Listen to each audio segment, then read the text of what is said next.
Crees que podrías haber vivido en la Edad Media. Tal vez viste películas, jugaste videojuegos o leíste libros sobre castillos, caballeros y aldeas encantadoras. Pero te advierto algo. Si hubieras despertado una mañana en un pueblo medieval, probablemente no hubieras durado ni una semana. Y no lo digo como broma. La suciedad, la enfermedad, el hambre, las supersticiones, los castigos. La Edad Media no era un cuento de hadas. Era una lucha diaria por sobrevivir. Y hoy vamos a recorrer ese infierno, paso a paso, desde que abrías los ojos hasta que el frío te obligaba a dormir temblando. Ponte cómodo. O mejor dicho, intenta imaginar que estás incómodo, muy incómodo.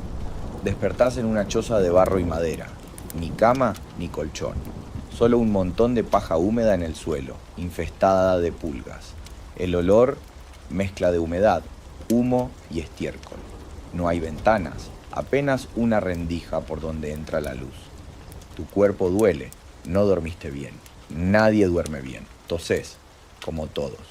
La mayoría tiene bronquitis crónica por el humo de las cocinas internas. Te levantás sin ducharte. No existe el baño. La higiene no es una costumbre. El agua limpia escasea. Tu cara está grasosa, tu ropa es la misma desde hace semanas. Rasposa, maloliente. Pero es todo lo que tenés. Tu primer tarea es no desayunar, porque no hay desayuno. A veces hay pan duro del día anterior, o una papilla rancia de cebada o habas. Salís al aire libre y la primera escena que ves es a una mujer tirando sus desechos en la calle. Sí, todo va a la calle. Excremento, orina, sangre de animales. Y se mezcla con el barro. El barro que pisás descalzo o con unos trapos atados al pie. Los gallos no cantan como en los cuentos. Acá el silencio se rompe por un grito. El herrero golpeando su yunque, un niño llorando porque lo acaban de castigar, o una carreta atropellando a una gallina que ya nadie podrá comer. Y así empieza el día. Un día común en un pueblo medieval.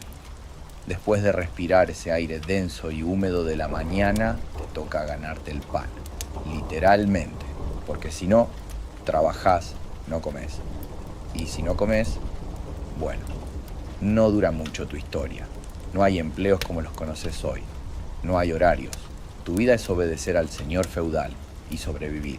Si sos hombre, vas al campo, a cultivar trigo, cebada, repollo, o a levantar piedras, cortar leña, reparar cercos. Si sos mujer, cocinás, lavás ropa en agua sucia, criás niños y a veces también vas al campo. No hay descanso ni pausas, ni música, solo el ruido de las herramientas y el murmullo de la desesperación. La comida, cuando llega, es siempre la misma. Una sopa aguada de legumbres sin sal, sin carne, sin sabor, un poco de pan, si hay harina y agua, si no está contaminada. ¿Querés carne? Olvídate. La mayoría de las personas come carne solo en fiestas religiosas. Y a veces ni eso. El cerdo es un lujo, el pollo también. Y la caza está prohibida. Es del señor feudal. ¿Querés un descanso? Number, porque siempre hay algo que arreglar. Alguien que grita, alguien que muere.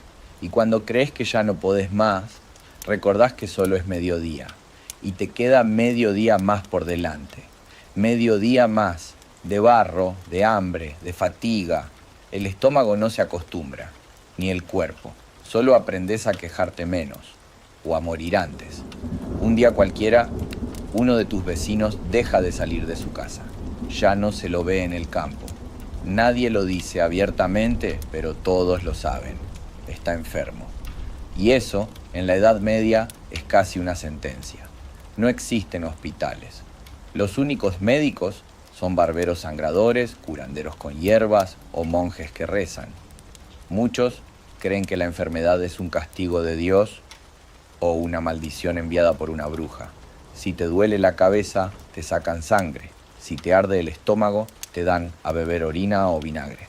Si tenés fiebre, te atan para que no contagies al resto.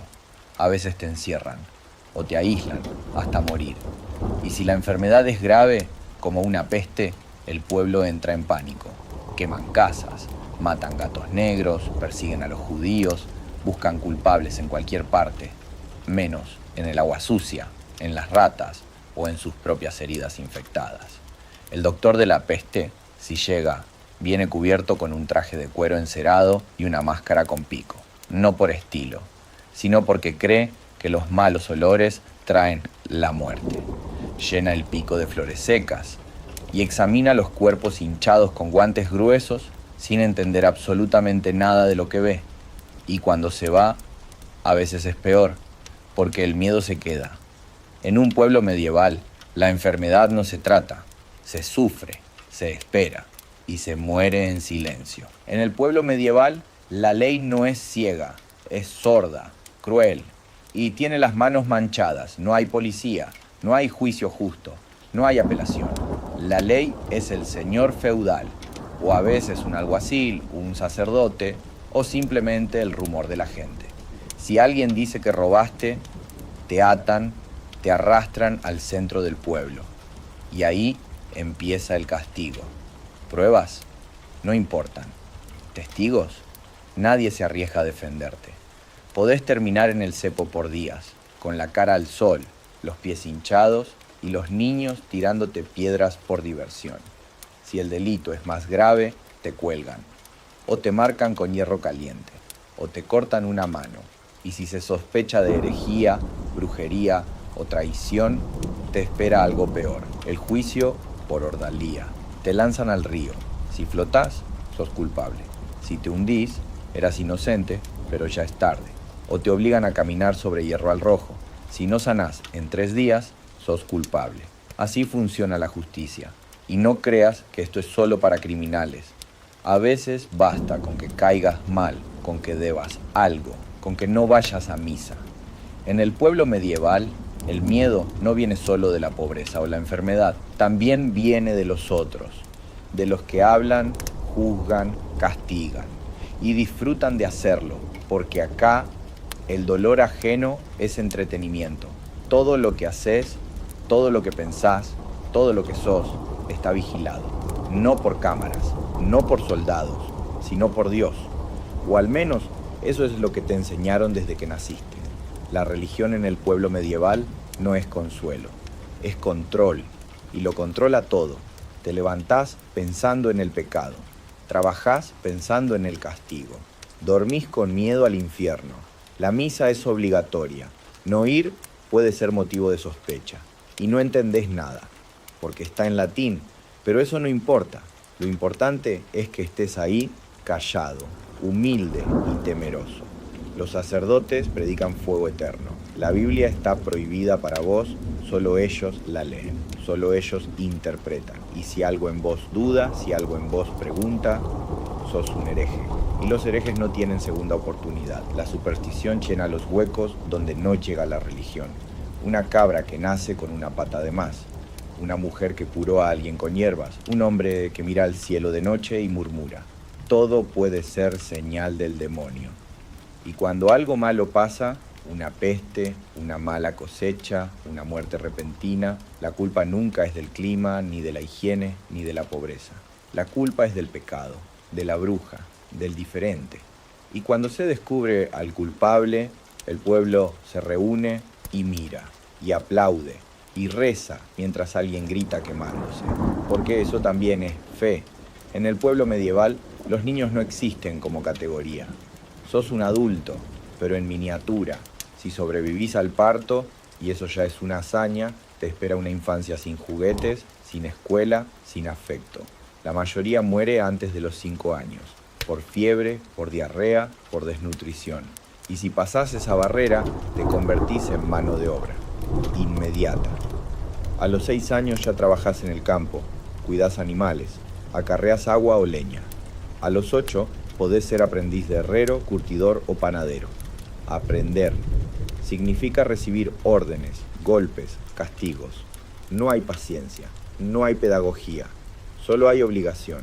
Los juegos son peligrosos, una piedra, un palo, una carrera que termina en huesos rotos, y no hay médico, ni descanso, ni piedad. Los niños no lloran, o si lo hacen en silencio, porque llorar no sirve, nadie te consuela. Todos están demasiado ocupados sobreviviendo Las niñas tienen aún menos suerte. Desde pequeñas aprenden a cocinar, coser, obedecer, y desde los 12 ya pueden ser casadas, con hombres mucho mayores, por conveniencia, por obligación. No hay infancia en el pueblo, solo hay una espera, la de crecer lo suficiente para empezar a sufrir como los grandes, y con suerte no morir antes de eso. Nacés y ya estás en peligro, no hay médico, no hay hospital. Tu madre dio a luz en una habitación oscura, sobre trapos viejos, rodeada de otras mujeres que rezaban más que ayudaban. Si llorás al nacer, es buena señal. Si no llorás, te frotan con sal, te cuelgan boca abajo o simplemente te entierran. No hay certificados, no hay fotos, solo una pequeña cruz en la tierra, si es que te dan una. Si sobrevivís, te espera una vida breve y áspera. Tu primer juguete puede ser una piedra, una rama o un insecto muerto, pero no tenés tiempo para jugar. A los 3 o 4 años ya estás siguiendo a tu madre, recogiendo leña, llevando agua, vigilando a tu hermanito. Tenés los pies descalzos. Tus dedos están agrietados del frío o llenos de tierra reseca. No sabes qué es un cumpleaños. No sabes qué es una escuela. Tu única educación es el ejemplo del miedo. Te enseñan a callar, a no mirar al señor feudal a los ojos, a no preguntar por qué, a obedecer. El aprendizaje llega con dolor. Si rompes una herramienta, te pegan. Si llegás tarde, te gritan. Si te distraes, te castigan. Y si naciste varón, lo que te espera es el trabajo. Duro, constante, injusto. Cuidar animales, plantar, levantar peso, barrer el estiércol. Te acostumbras al olor antes que al lenguaje. Tu espalda se curva antes de los 10 años. Tu cuerpo no tiene tiempo de crecer, no comes lo suficiente. Tu pan lo compartís con 3 hermanos más. Y si sos niña, tu destino no es mejor. A los 7 ya sabes hilar. A los 9 sabes pararte al lado del fuego y cocinar sin quemarte. Y a los 12 podés ser entregada en matrimonio. Tu esposo será un hombre que triplica tu edad. Un trato entre familias, una dote, un silencio. No sabes qué es el amor. Solo sabes que tenés que servir, cuidar, callar. Los juegos, cuando existen, son imitaciones del trabajo. Juegan a cosechar, a azotar, a rezar. El juego es entrenamiento para lo que viene, para una vida que, en el fondo, ya te robaron antes de que puedas imaginarla. A veces te enfermas y nadie se da cuenta, o nadie puede hacer nada. Tu cuerpo se apaga lento, en la esquina de una choza, sin medicina, sin oraciones, sin registro. La infancia en el pueblo medieval no es una etapa, es una condena con final incierto, es una espera para crecer lo suficiente, como para trabajar más, sufrir más, o morir, pero ya sin que nadie lo considere una tragedia, porque allá, en ese tiempo, la muerte de un niño no es noticia, es parte del orden de las cosas. La noche cae, y con ella cae todo lo que parecía estable durante el día. No hay faroles, no hay luz eléctrica, solo la luna cuando no está tapada por las nubes, y algunas velas encendidas si es que te podés permitir derretir un poco de cera. En el pueblo medieval, la noche no es descanso, es amenaza. Los caminos se vuelven trampas, ladrones, animales salvajes, espíritus, o eso es lo que dicen. Nadie camina de noche sin necesidad extrema, porque si algo te pasa, nadie te escucha. Y si gritás, tal vez nadie salga. El miedo es más fuerte que la compasión. Las casas cierran sus puertas con maderas viejas, no por seguridad, sino por costumbre. El peligro muchas veces está dentro, cuando las familias se apilan como ganado en un mismo cuarto, cuando los gritos del hambre o del dolor no dejan dormir. El fuego se apaga temprano. Ahorrar leña es sobrevivir. Y es ahí, en la oscuridad, cuando vuelven las supersticiones. Se oyen rezos. Rezos para que no entren los malos espíritus, para que no se acerquen los lobos, para que la peste no vuelva. Hay quienes colocan amuletos junto a la cama, ramitas de hierbas secas, crucifijos de madera tosca, trozos de hueso o sal clavados en la pared. Los niños preguntan si es verdad lo de las brujas y los adultos no responden, porque sí, es verdad, todo es posible en la noche y si alguien muere durante esas horas, se reza, pero no se llora mucho, porque mañana hay que levantarse y llorar no da de comer. Dormís en la misma paja infestada de la noche anterior, con el mismo cuerpo cansado, sucio, hambriento. Y rezás para que no te despierten los chillidos de ratas, los estornudos de tu hermano o los gritos del vecino. Rezás para que no sea tu última noche, y así se repite, día tras día, noche tras noche. Y mientras el pueblo duerme o intenta dormir, hay una figura que rara vez descansa del todo, porque incluso en la oscuridad, incluso cuando todos cierran los ojos, ella sigue alerta, escuchando, esperando, cuidando, sufriendo en silencio. En la Edad Media, ser mujer era cargar con un peso invisible, un peso que no se decía en voz alta, pero que todos conocían. Nacés siendo mujer y ya estás marcada. Tu destino no lo elegís vos, lo elige tu padre, tu esposo o el hambre. Desde pequeña te enseñan a bajar la cabeza, a hablar despacio, a no levantar la voz. Tu infancia dura poco, porque antes de que te des cuenta, tu cuerpo deja de ser tuyo. A los 12, tal vez 13 años, ya podés ser entregada en matrimonio, no por amor, por conveniencia. A veces te casás con un hombre que ni conoces, o que te dobla la edad. Tu opinión no importa, tu voluntad tampoco. Una vez casada, tu tarea es simple, dar hijos, preferiblemente varones, y si no podés, sos señalada, como si fueras menos mujer, como si fueras inútil, como si fuera tu culpa. Tu día empieza antes que el sol, encendés el fuego, molés el grano, cocinás, limpiás, lavás, tejés, remendás. Cuidás a los niños, a los enfermos, a los animales, y a tu esposo, aunque no siempre te cuide a vos. No hay privacidad, no hay descanso, no hay derechos.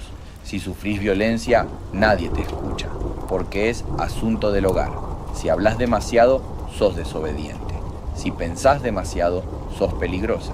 Y si alguna vez sabés algo que los hombres no entienden, una hierba que cura, un conocimiento extraño, una intuición certera, cuidado, podés ser acusada de brujería. Las mujeres sabias son temidas y muchas veces quemadas. Tu vida se mide por los partos y cada parto es una amenaza. Morir desangrada es tan común como respirar. Tu cuerpo cicatriza por fuera, pero adentro no hay tiempo para sanar. Y cuando envejeces, te volvés invisible, una carga, un estorbo. En el pueblo medieval la mujer es base, pero nunca es centro. Sostiene el mundo, pero nunca lo gobierna. Y aún así, resiste, sigue, cuida, ama en lo poco. Y deja huellas que la historia casi nunca escribe. Ahora que ya recorriste este día, desde la paja húmeda donde despertás, hasta la oscuridad donde rezás para no morir, pregunto de nuevo. ¿De verdad crees que hubieras durado en un pueblo medieval? No es una ofensa, es una pregunta honesta. Porque allá no bastaba con tener fuerza, o inteligencia, o fe. Allá, sobrevivir era cuestión de suerte, de clima, de jerarquía, de no nacer mujer, de no enfermar, de no pensar demasiado. Allá, la vida no valía lo mismo, ni se vivía igual. Y no te lo cuento para asustarte, te lo cuento para que lo valores. Tu cama limpia, tu agua potable, tu comida caliente, tu libertad de moverte, de hablar, de pensar. Nada de eso existía allá. Y sin embargo, ellos vivieron. Y gracias a ellos, vos estás acá. Por eso seguimos contando estas historias. Porque aunque parezcan ajenas, están en nuestras raíces. Aunque parezcan lejanas, nos recuerdan lo cerca que estuvimos del horror y también de lo frágil que es el mundo que creemos eterno.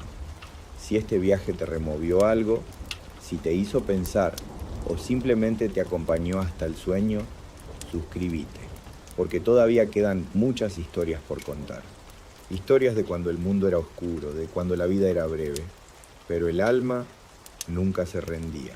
Nos vemos en el próximo relato. Pero si seguís despierto, si tus ojos todavía no se han rendido y tu mente sigue dando vueltas entre el lodo, el castigo y la oscuridad, entonces tengo más para contarte, mucho más, porque todavía no viste lo peor, todavía no sentiste la vergüenza pública, la suciedad eterna, la presión social que aprieta como una soga invisible. Todavía no viviste realmente, como vivía alguien en un pueblo medieval. Justicia sin piedad. Imagina que cometés un error, un robo menor, un insulto mal dicho, un rumor sobre el cura que no cayó bien. No tenés abogado, no hay juicio, no hay defensa. Solo estás ahí, en el centro del pueblo, atado a una picota de madera, las manos estiradas, la cara expuesta. La gente te mira, no con compasión, sino con asco, con burla, con hambre de venganza.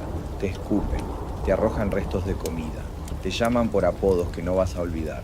Y cuando suena el cuero del látigo, nadie se aparta, nadie se queja, nadie te salva. Los castigos son crudos, brutales, infantiles y al mismo tiempo sádicamente pensados. Si mentiste, podés terminar con una brida de hierro cerrándote la boca. Una pieza metálica que te aplasta la lengua, que te obliga a callar hasta que sangres por dentro. Si robás, te cortan la mano. Si reincidís, la otra. Y si no tenés manos para robar, igual encontrás cómo sufrir. ¿Sabías que a los borrachos reincidentes los metían en barriles llenos de inmundicia? Los dejaban expuestos durante días para que la vergüenza ardiera más que el alcohol. Hay castigos que no matan, pero ojalá lo hicieran. La presión invisible. No hace falta una celda para vivir encarcelado. El pueblo en sí es la prisión. Todo el mundo sabe todo. Todo el mundo te vigila. Todo el mundo juzga. Si te casás muy pronto, te critican. Si esperás mucho, te señalan. Si sos mujer y tu marido te perdona una infidelidad, el pueblo no te perdona nada. Hay ritos de burla organizados, cencerradas, multitudes que se paran frente a tu casa haciendo ruido con ollas, con metales, gritando obscenidades. No rompen ventanas, no te pegan, pero destruyen algo más profundo, tu lugar, tu honor, tu posibilidad de volver a ser normal. La comunidad era todo, y cuando te excluían, no quedaba nada, la máscara de la suciedad. Y sí, claro, el cuerpo también sufre. Hay agua, pero tenés que buscarla, cargarla, calentarla con piedras al fuego y guardarla como si fuera oro. Te bañás de vez en cuando el clima lo permite, cuando no hay miedo de que el frío te mate antes que la mugre. Te lavas con trapos, con hierbas, a veces con jabón casero hecho de grasa y ceniza. Las pulgas no te dejan. Los piojos son parte de vos, tu madre te los arranca uno por uno cada noche, mientras vos aguantás la picazón como parte de la vida. Y la ropa se lava, sí, pero la de lino, la interior. La de lana se airea, se cuelga, se sacude. El olor no se va, se adapta, se convierte en parte del aire, del cuerpo, del alma.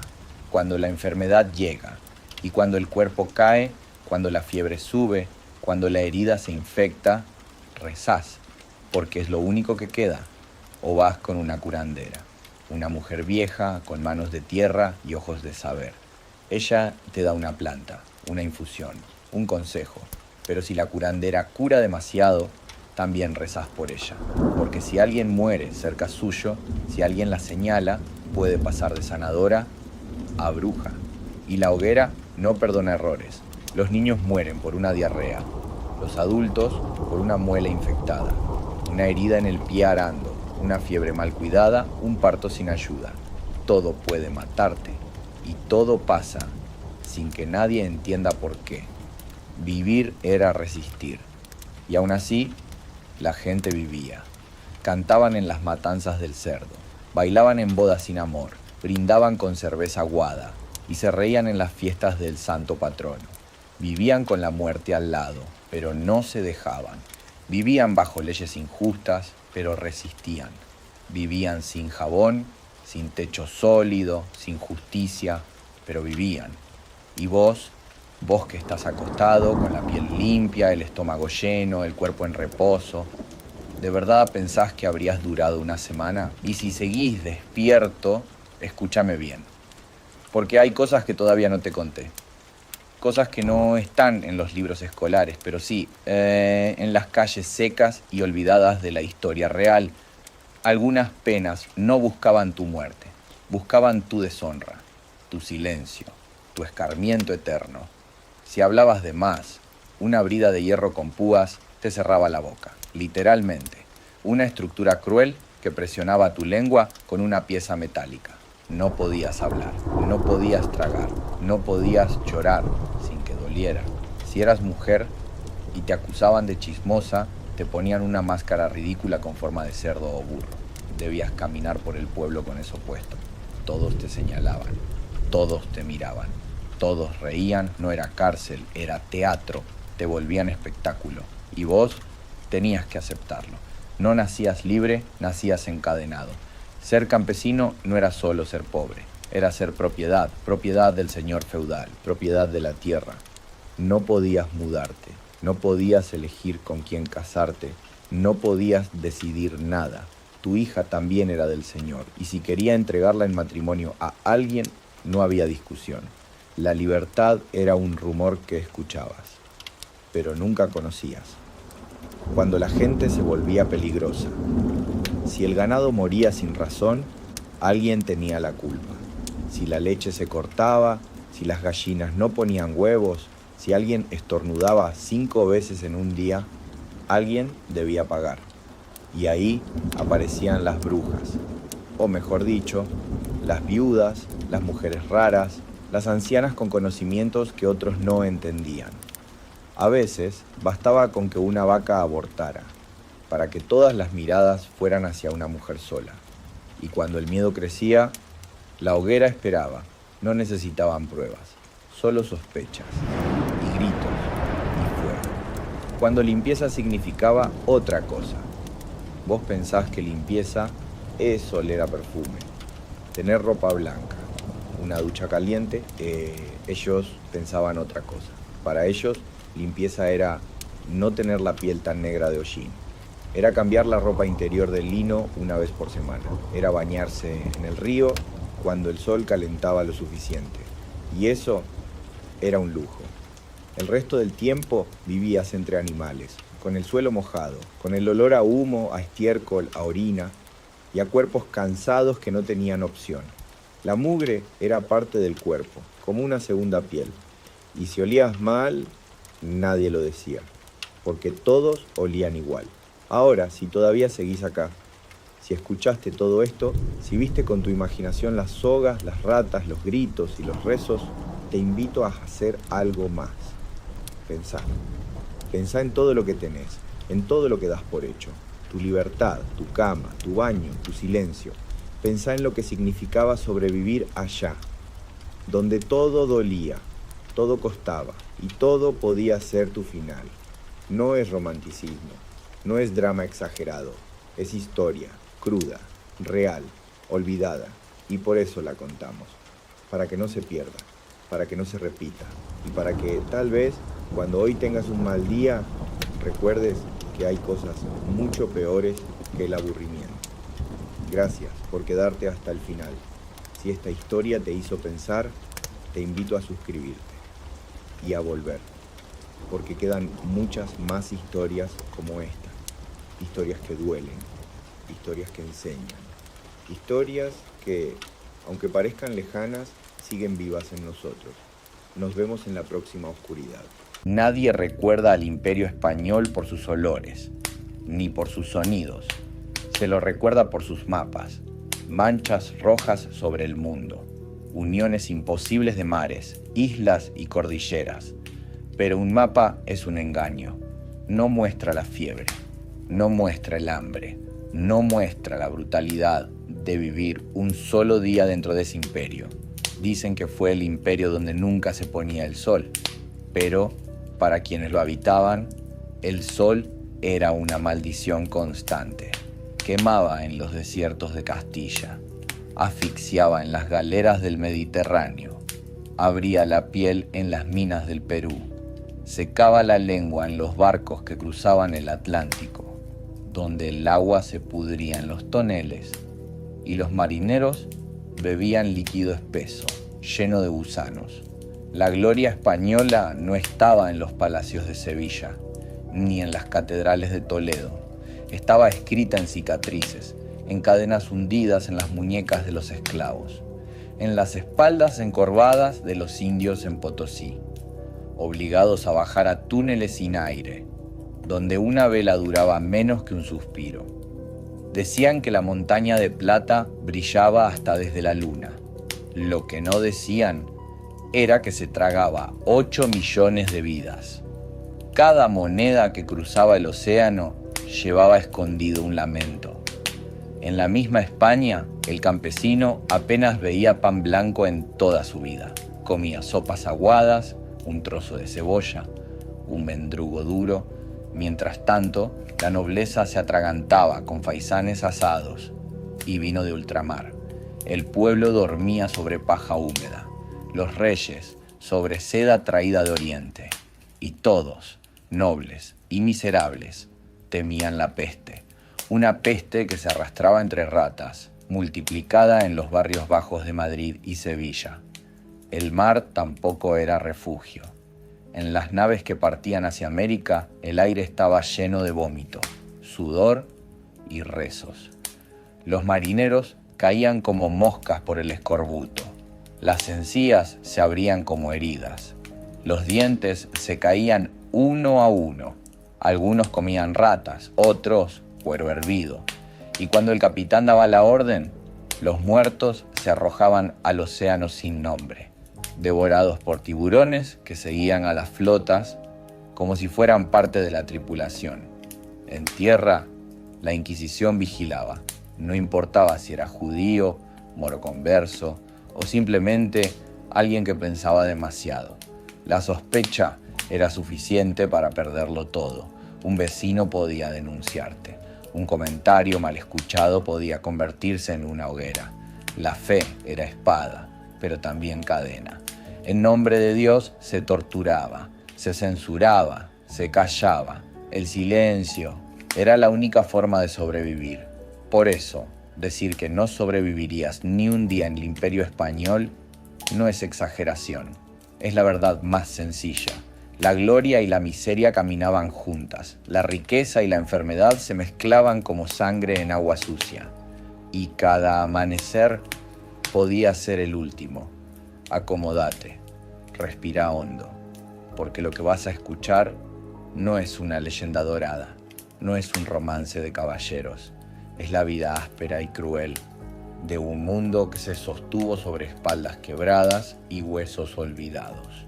El día en el imperio no comenzaba con campanas gloriosas, comenzaba con el ruido de la miseria, el chirrido de las carretas en calles de barro, el grito de los animales llevados al matadero, el murmullo de oraciones dichas con miedo. Antes de abrir la puerta, las ciudades eran un teatro de contrastes. En Sevilla, el puerto se llenaba de cofres repletos de oro y plata, pero a pocas cuadras, las casas olían a humedad, a sudor y a hambre. Los niños corrían descalzos sobre un suelo lleno de basura. La peste estaba en cada esquina, invisible, esperando. Los nobles levantaban palacios de mármol y azulejos, pero detrás de esos muros había cocinas donde los sirvientes dormían sobre cenizas. Había sótanos donde las ratas disputaban la comida con los pobres. Y en las habitaciones altas, perfumadas con incienso, el aire era tan espeso que parecía esconder el hedor de afuera. Era un mundo que disimulaba, pero no limpiaba. En las plazas, el espectáculo nunca faltaba. Había procesiones religiosas con cánticos solemnes y también ejecuciones públicas, donde el pueblo miraba cómo un hombre ardía en la hoguera o perdía la cabeza en un tajo seco. Los niños miraban, las madres rezaban, los hombres callaban. El dolor era espectáculo y la fe justificación. Más allá de España, Las colonias eran otro infierno. Los viajes eran promesa de fortuna, pero casi siempre sentencia de muerte. El soldado que partía hacia América podía no volver jamás. Si sobrevivía al mar, debía enfrentar la selva, las fiebres, los mosquitos. El acero se oxidaba en la humedad. La piel se abría bajo el sol. El hambre se hacía costumbre. Los indígenas eran arrancados de sus pueblos, obligados a trabajar en encomiendas, minas y haciendas donde la esperanza no llegaba.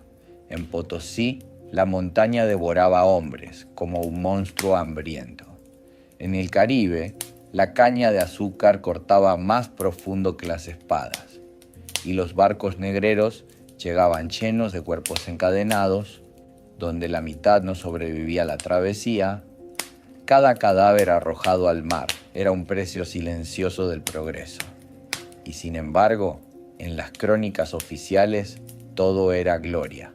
Los cronistas escribían sobre victorias, descubrimientos y riquezas, nunca sobre los cuerpos agotados, nunca sobre el olor a muerte en las minas, nunca sobre el llanto de los esclavos. El imperio español era un coloso, pero sostenido sobre espaldas quebradas, un gigante que no podía existir sin consumir miles de vidas anónimas, vidas que no dejaron nombre, pero sí cicatrices en la historia.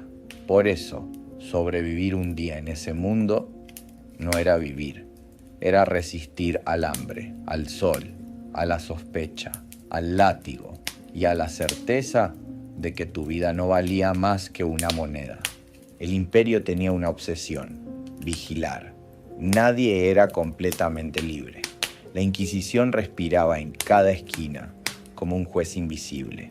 Una palabra mal dicha en la taberna, y ya eras sospechoso. Un libro prohibido en tu mesa, y ya eras hereje. Un gesto de duda durante la misa, y ya eras culpable. No hacía falta pruebas, solo rumores, un vecino envidioso, un rival resentido, una acusación bastaba para que tu vida se quebrara. La tortura no era un secreto, era un ritual público. El eco de cadenas en las mazmorras, el crujir de huesos en la rueda, el grito apagado bajo la mordaza. El pueblo lo sabía, el pueblo callaba, porque hablar era seguir el mismo destino. Y sin embargo, la gente seguía creyendo. La fe no se debilitaba, se endurecía. Las procesiones eran interminables, las iglesias estaban siempre llenas y los púlpitos tronaban con sermones que mezclaban miedo y esperanza. Los campesinos trabajaban la tierra, pero no era suya. Las cosechas servían para pagar impuestos, diezmos, tributos. Un campesino podía arar todo un año y aún así tener la mesa vacía. Comían pan duro, sopas aguadas, vino barato. El hambre no era una visita, era un inquilino fijo en cada casa humilde. Los soldados también sufrían. Las campañas eran largas. Dormían sobre tierra mojada, marchaban con botas rotas y a veces pasaban más días sin pan que en combate. Pero el honor de servir al rey era el único escudo contra la desesperación. Un escudo invisible que no detenía ni el frío ni la pólvora. Mientras tanto, en América, el orden se sostenía con crueldad. Un corregidor podía decidir el destino de cientos con una firma. Un encomendero podía agotar pueblos enteros para sacar plata de una mina. Y si un indígena se rebelaba, la respuesta era fuego y sangre. El mar tampoco era refugio. Los barcos que llevaban riquezas al otro lado del océano eran tumbas flotantes.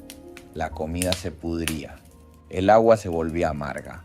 Los marineros morían de escorbuto, con las encías abiertas y los dientes cayéndose. Los que sobrevivían llegaban con el cuerpo roto y aún así se repetía el viaje una y otra vez, porque el imperio no descansaba. El oro debía seguir fluyendo, la plata debía seguir llenando arcas y la sangre debía seguir pagándolo todo. Sobrevivir un día en ese mundo era caminar bajo sospecha, respirar miedo, soportar hambre y agradecer por no ser el próximo en desaparecer. Las ciudades del imperio eran un espectáculo de contrastes. Las catedrales se alzaban como montañas de piedra, con campanas que anunciaban la gloria de Dios. Pero a sus pies, el barro y el estiércol cubrían las calles. El olor de incienso se mezclaba con el hedor de las cloacas abiertas. Era un perfume sagrado, corrompido por la miseria. Los palacios brillaban con tapices, con espejos venidos de Venecia, con muebles tallados en maderas exóticas. Pero a pocas cuadras, los mendigos se amontonaban en los portales, extendiendo manos huesudas, murmurando plegarias que nadie escuchaba. El imperio se mostraba como eterno, pero sus bases eran frágiles, hechas de cuerpos que se desgastaban. Un escribano podía perder la vista copiando documentos a la luz de una vela.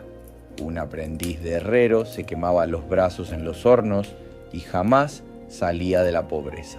Un soldado volvía tullido de Flandes y era olvidado por la corona. Las mujeres cargaban con otro yugo. La honra pesaba más que la vida. Un rumor podía condenarlas a la vergüenza, a un matrimonio forzado o al encierro en un convento. El silencio era su cárcel más común. La vida estaba marcada por supersticiones. Una cruz en la puerta para espantar el mal. Un relicario colgado al cuello para alejar enfermedades. El miedo a lo invisible gobernaba más que cualquier ley. Y cuando la peste asomaba, las campanas doblaban sin descanso. El sonido era un recordatorio. Nadie estaba a salvo. El hambre tenía su propio lenguaje. Se escuchaba en las tripas vacías. Se veía en los ojos hundidos. En Castilla, en Aragón, en Nápoles o en las colonias, los inviernos podían vaciar graneros enteros. Y la gente comía lo que encontraba: pan negro, raíces amargas, sopas hechas con agua y poco más. El lujo de la carne estaba reservado para las mesas de los que decidían el destino de todos. Los castigos eran un espectáculo. Un ajusticiado en la plaza no solo era un condenado, era una lección viva. Los niños miraban, los ancianos rezaban y los pregoneros anunciaban que la justicia del rey era infalible. La multitud se acostumbraba a la violencia, como quien se acostumbra al clima. Y sin embargo, la gente soñaba. Soñaba con tierras lejanas, con un golpe de suerte en las minas de plata, con un milagro en el altar. Soñaba, aunque supiera que despertar era volver al mismo barro. Un día en el Imperio Español no era un día vivido, era un día soportado. Una cuerda tensa que se podía romper con un gesto, con una palabra, con una simple mirada equivocada. Cruzando el mar, la realidad era aún más brutal. El nuevo mundo no era promesa, era condena. Los barcos llegaban a costas desconocidas y lo primero que se escuchaba no eran cantos de victoria, sino gritos de hambre y de fiebre. Las bodegas traían soldados flacos, hombres que habían sobrevivido a meses de ratas, de agua corrompida, de pan con gusanos. Muchos ni siquiera tocaban tierra. Morían en cubierta, con los labios partidos por la sed, mientras el sol ardía sobre ellos como una espada. Los que llegaban descubrían que no había descanso. La selva era un enemigo más despiadado que cualquier ejército. Mosquitos que devoraban la piel, ríos turbios que ocultaban fiebre y muerte, bestias desconocidas que rugían en la noche y sobre todo, un calor que hacía del aire un muro espeso, imposible de respirar. Los conquistadores soñaban con oro, con ciudades enteras pavimentadas de plata, pero lo que encontraban eran aldeas humildes, con chozas de barro, con gente que los miraba con miedo y con rabia. La violencia no tardaba en imponerse, el acero español contra la madera y la piedra de los pueblos originarios. Y la sangre se mezclaba con la tierra como una tinta indeleble. Los cronistas hablaban de hazañas, de caballos que parecían monstruos, de cañones que retumbaban como el trueno de los dioses. Pero detrás de esas páginas se escondía el hambre de los soldados rasos, hombres que apenas tenían botas, que marchaban descalzos sobre espinas y barro, que compartían un mendrugo de pan duro entre 4. La riqueza no era para ellos. El oro cruzaba el Atlántico, llenaba las arcas del rey, engordaba a los mercaderes de Sevilla, mientras en América los hombres que lo arrancaban de la tierra se consumían como sombras. En las minas de Potosí el aire era veneno, se respiraba polvo de plata. Los indígenas eran obligados a descender con velas en la frente, con el miedo en los huesos. Muchos no volvían a ver la luz del sol, y los que salían lo hacían convertidos en fantasmas, con la piel gris, con los pulmones quemados. El imperio se construía con cuerpos descartables. Cada lingote que brillaba en Europa era una tumba anónima en América. Cada iglesia que levantaba sus torres era pagada con huesos que nunca tuvieron sepultura. Y aún así, los relatos hablaban de gloria, de una misión divina, de la cruz que iluminaba el continente. Pero la verdad era otra. La cruz pesaba como hierro, y los que la cargaban caían de rodillas antes de llegar al altar.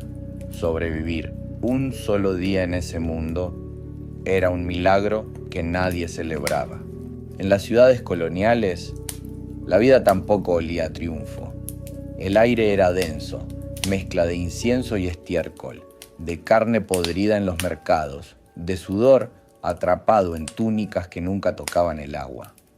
Las calles eran angostas, torcidas, cubiertas de piedras que se llenaban de barro al primer aguacero. Mulas cargadas de vino, indígenas con cestos de maíz, esclavos africanos arrastrando cadenas invisibles de cansancio, todos empujados en un mismo laberinto. En Lima, en México, en Potosí, la riqueza brillaba en los balcones tallados, en las iglesias forradas en oro. Pero abajo, en las sombras, el pueblo sobrevivía en casas de adobe que se deshacían con la lluvia. El contraste era obsceno. Un banquete en la mesa de un virrey y una olla de maíz aguado para cientos. La Inquisición vigilaba como un fantasma. El miedo caminaba disfrazado de devoción. Un gesto mal hecho, una palabra dicha a destiempo, podía significar la hoguera. Los autos de fe eran espectáculos. La multitud se reunía en plazas, no para ver justicia, sino para ver arder el miedo en forma humana. Gritos, olor a carne quemada y el silencio obligado de los que se quedaban vivos. Las supersticiones eran el otro gobierno. Se creía que el aire estaba cargado de miasmas, que los males se escondían en el agua estancada, en los aullidos de perros en la noche, en las sombras que cruzaban las paredes. Para protegerse, las familias colgaban ramos secos de hierbas, cruces de palma, amuletos escondidos bajo las camas. Pero nada alejaba la peste, el hambre, la injusticia. Cada día era una lotería y casi siempre perdías. Los españoles que habían cruzado el océano para buscar fortuna terminaban atrapados en la misma telaraña. Burocracia, miseria, deudas. Una enfermedad podía borrar la herencia de una familia entera, y un capricho del virrey podía convertir al más rico en un mendigo en cuestión de horas. Se respiraba obediencia, se rezaba para sobrevivir, se callaba para no desaparecer. En los muros de esas ciudades todavía quedan las marcas de ese silencio. Piedras que escucharon plegarias, golpes de látigo, susurros de conspiraciones nunca confesadas. Vivir un día bajo el imperio no era un privilegio. Era soportar la certeza de que todo, absolutamente todo, podía perderse al caer la tarde. Los conquistadores que lograban fortuna no vivían en calma. Sus casas eran palacios de piedra, con patios adornados por fuentes, balcones tallados y muros cubiertos de tapices traídos de Sevilla. Pero la riqueza era una máscara frágil. Debajo, había miedo. Miedo al esclavo que los miraba en silencio mientras servía el vino. Miedo al criado indígena que cargaba agua desde el río, que quizá ya había jurado venganza en secreto. Miedo a los vecinos envidiosos, siempre dispuestos a denunciar un pecado, a inventar un rumor que terminara en la mesa de la Inquisición. Los banquetes eran fastuosos. Carne de venado, gallinas adobadas con especias, vino traído en barriles desde Cádiz. Pero mientras los señores reían, los esclavos recogían huesos del suelo, los perros lamían el vino derramado y el hedor a sudor se mezclaba con incienso y perfumes caros. Las tertulias eran un juego de máscaras. Se hablaba de Dios, de lealtad al rey, de honra y de linajes, pero cada palabra estaba cargada de doble filo. Un brindis podía esconder una amenaza, una sonrisa, un juramento de traición. Los conquistadores se vigilaban entre sí. Ninguno confiaba en nadie. Sabían que el oro podía volverse plomo, que un aliado de hoy sería enemigo mañana, que una firma en un papel podía robarles todo lo que habían ganado con sangre. Y en las noches, los criollos ricos dormían inquietos. El sonido de un perro ladrando en la calle podía ser un aviso de ataque. Un golpe en la puerta, una sentencia. El lujo no los protegía. Era solo un disfraz que no podía ocultar que, bajo las telas bordadas y los muros altos, su destino dependía del capricho de un rey lejano y del cuchillo de un enemigo cercano. Si los conquistadores vivían con miedo, los pueblos originarios vivían con cadenas invisibles. En las minas de Potosí, los hombres descendían cada día al vientre de la montaña. Bajaban rezando. Algunos llevaban hojas de coca en la boca, no como placer, sino como defensa contra el hambre y el cansancio. Se decía que el cerro devoraba vidas a cambio de plata. Y era cierto. La montaña entera se convirtió en un cementerio abierto. Se calcula que millones de hombres murieron allí, ahogados por el polvo, devorados por los derrumbes, consumidos por la oscuridad. En los ingenios de azúcar, los esclavos africanos trabajaban bajo un sol que cortaba la piel. Cortaban caña desde el amanecer hasta que la luna volvía a salir.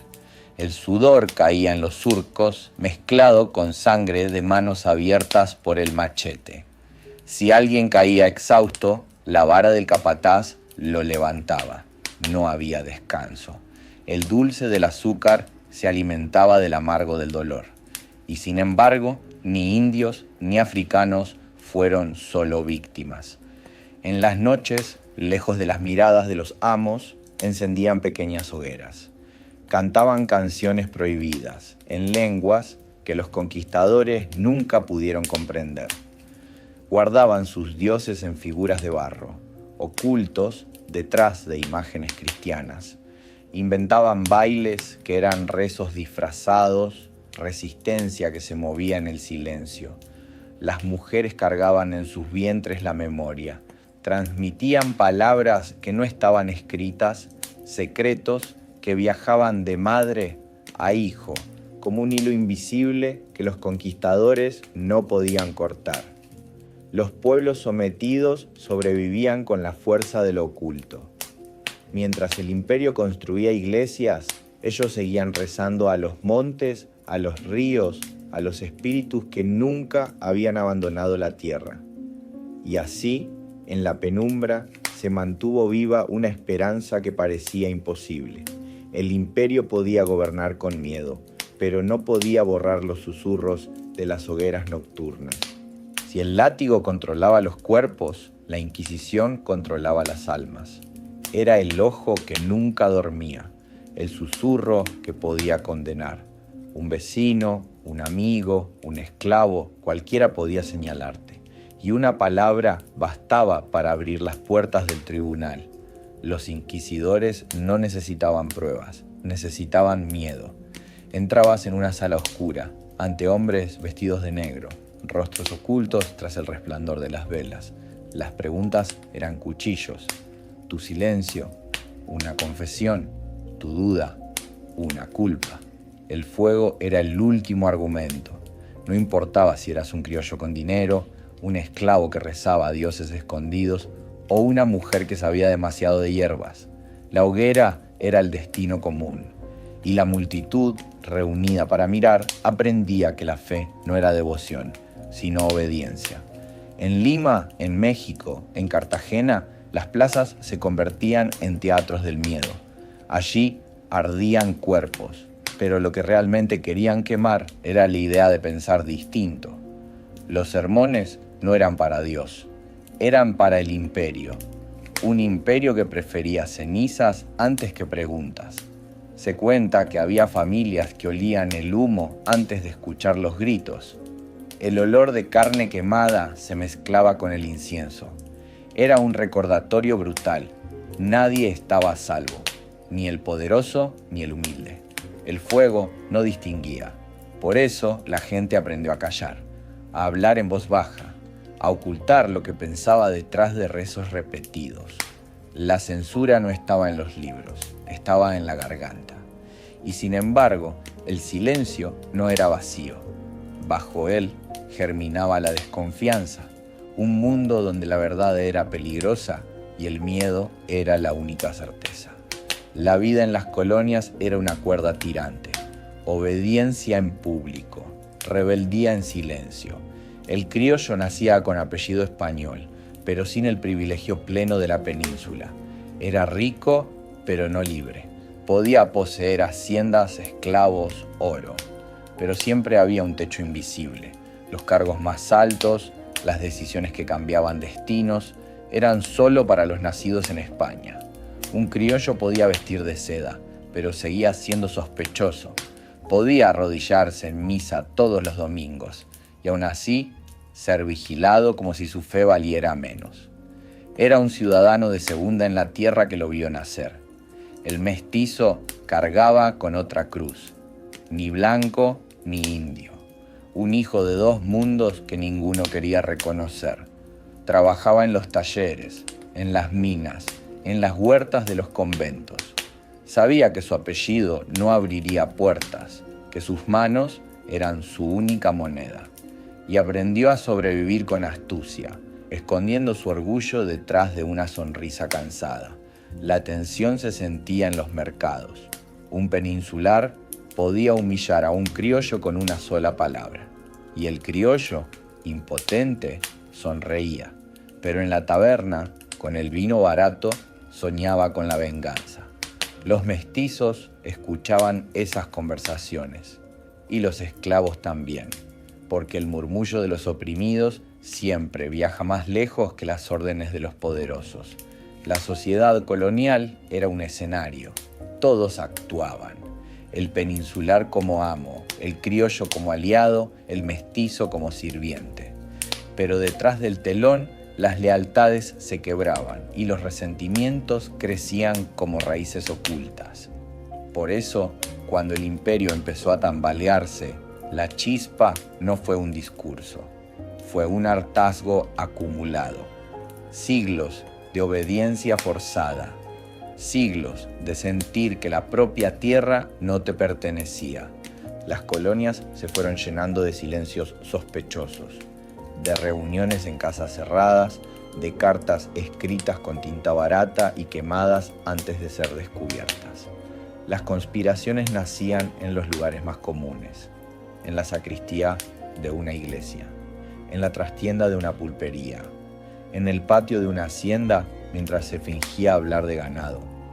Los criollos murmuraban sobre libertad, los mestizos sobre igualdad y los esclavos sobre venganza. Cada grupo tenía su herida y todas sangraban en la misma dirección.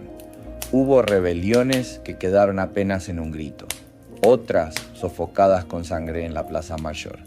En 1780, en el Perú, Túpac Amaru II encabezó una insurrección brutal. Miles de indígenas lo siguieron, cansados de tributos, de cadenas, de hambre. La respuesta del imperio fue despiadada. Lo descuartizaron en la plaza de Cusco. Su cuerpo fue repartido como advertencia. pero el mensaje se torció. La imagen del mártir se volvió semilla.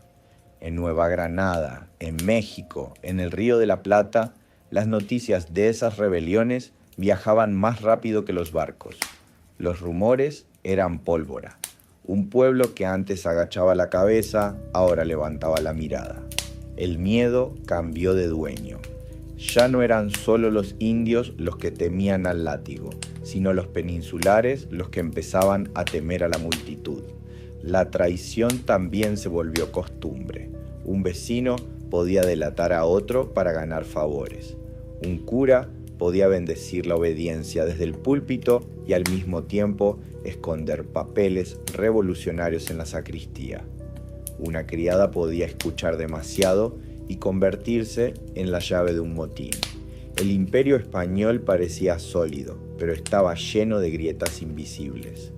Cada banquete, cada procesión, cada misa solemne estaba rodeada de miradas que odiaban en silencio.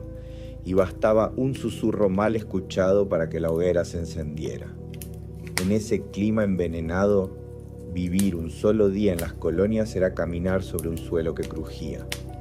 Nadie confiaba en nadie. Y el futuro, aunque todavía escondido, ya estaba escrito en el rencor de los oprimidos. La vida diaria en el imperio se volvió un teatro de sospechas. En el mercado, entre canastas de frutas marchitas y carne cubierta de moscas, no solo se negociaba con monedas, también se traficaban secretos. Un vendedor podía entregar una bolsa de maíz y al mismo tiempo un rumor disfrazado de chisme. Las iglesias tampoco eran refugio. El olor a incienso, denso y sofocante, no alcanzaba a tapar el murmullo de las conspiraciones. Un sacerdote bendecía las cabezas inclinadas, pero quizá esa misma noche escribía cartas a escondidas, ocultas bajo un crucifijo hueco. Los bancos de madera crujían, no solo por el peso de los fieles, sino por el peso de las culpas compartidas. En las haciendas, la rutina parecía tranquila. Los patrones vigilaban a sus peones, los esclavos trabajaban bajo el sol que partía la piel, y el sonido de los grillos marcaba el ritmo de la tarde. Pero debajo de esa calma, el rencor era como una brasa viva. Un cuchillo de cocina podía volverse arma. Una fiesta patronal podía transformarse en motín. Nadie estaba a salvo, ni los ricos en sus casas de tejas rojas, ni los pobres en sus chozas de barro. La desconfianza se respiraba como el polvo del camino. Entraba en los pulmones y no salía. Los virreyes organizaban procesiones solemnes, con estandartes dorados y campanas repicando. Querían mostrar fuerza, querían mostrar control. Pero en las calles, las mismas que olían a sudor viejo y estiércol, los ojos de la multitud no miraban con devoción, miraban con paciencia. Esa paciencia que espera el momento justo para romper las cadenas. Cada día en el imperio era así. Una comida compartida podía ser un pacto o una trampa. Una palabra maldicha podía costar la vida. La traición no llegaba de lejos. Dormía en la misma cama, comía en la misma mesa, rezaba en el mismo templo. Era imposible relajarse, porque en cada saludo, en cada gesto, había una sombra detrás. Un recordatorio de que en esas tierras el verdadero enemigo no siempre estaba armado. A veces estaba sonriendo frente a ti. Los que venían de lejos hablaban de maravillas, de montañas que tocaban el cielo, de selvas que rugían como animales vivos, de ciudades hechas de piedra más antiguas que sus propias coronas. Pero detrás de ese asombro también escribían sobre el espanto. El aire pesado que olía a maíz fermentado, a cuero mojado, a sangre recién derramada en los altares. El ruido interminable de tambores, mezclado con el crujido de las hogueras y el murmullo de lenguas extrañas. Era un concierto que no podían entender y que los perseguía en las noches. Un viajero francés describió cómo en las calles de Lima Se podía pasar en un solo giro de la cabeza de un balcón adornado con sedas a un callejón lleno de barro y peste. El lujo y la miseria, pegados como dos capas de la misma piel. Los ingleses hablaban de la violencia sorda, de esclavos que trabajaban sin descanso en los ingenios, con la piel abierta por el látigo y los ojos vacíos de esperanza. Y también de los criollos, jóvenes de mirada fiera que discutían sobre libertad en patios oscuros mientras fingían brindar. Un comerciante alemán contó que el mercado de México era tan vasto que parecía una ciudad dentro de otra. Miles de voces, colores, olores, un desorden imposible de abarcar. Y sin embargo, en medio de ese bullicio, dijo sentir un silencio extraño, como si la tierra misma respirara con rabia contenida.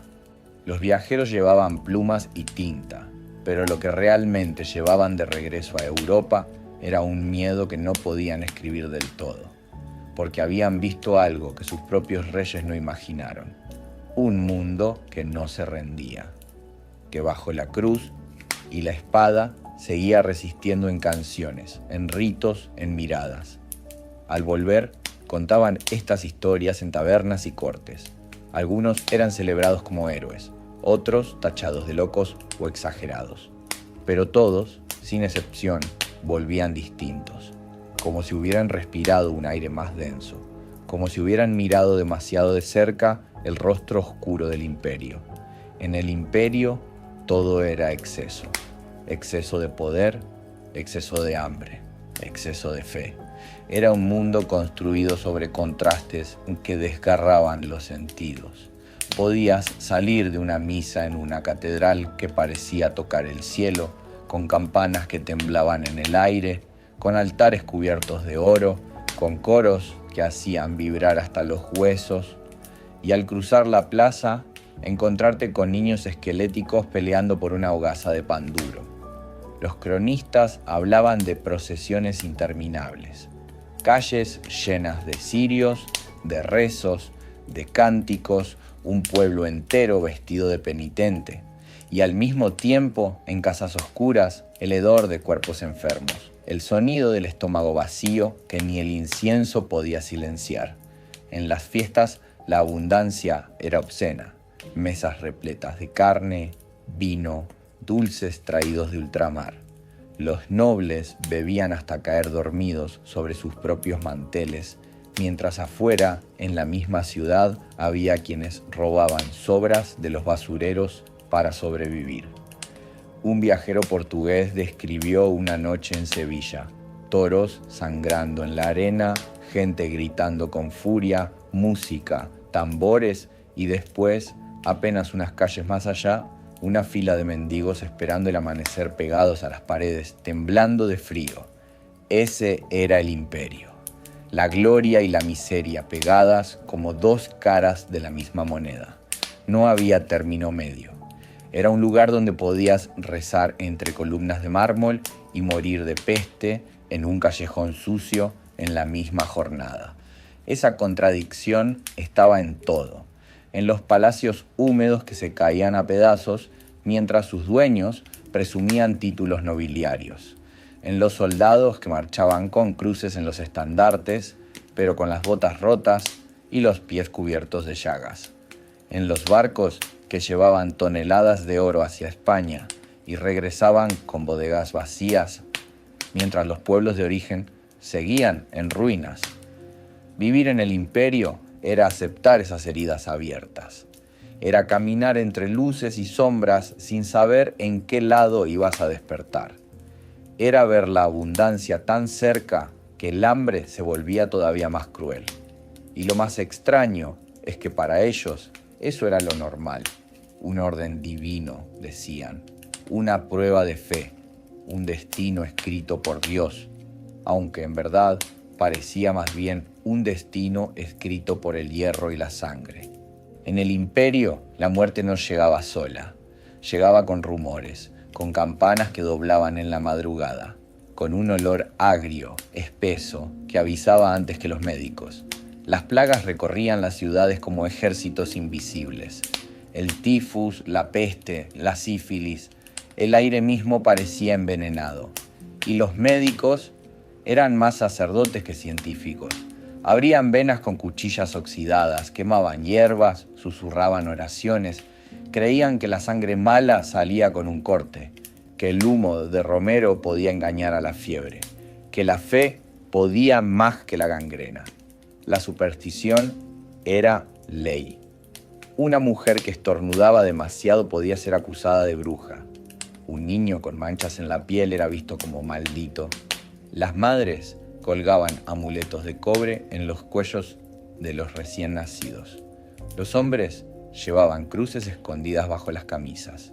Y en las casas, el agua bendita se mezclaba con vino barato para espantar al demonio que, decían, caminaba entre los enfermos.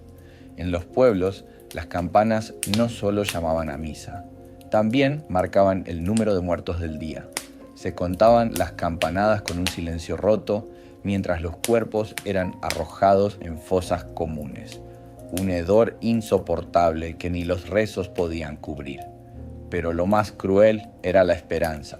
Creer que una procesión con velas podía detener la peste, que una reliquia traída de Roma podía curar a un hijo, que el toque de un santo podía hacer retroceder la muerte.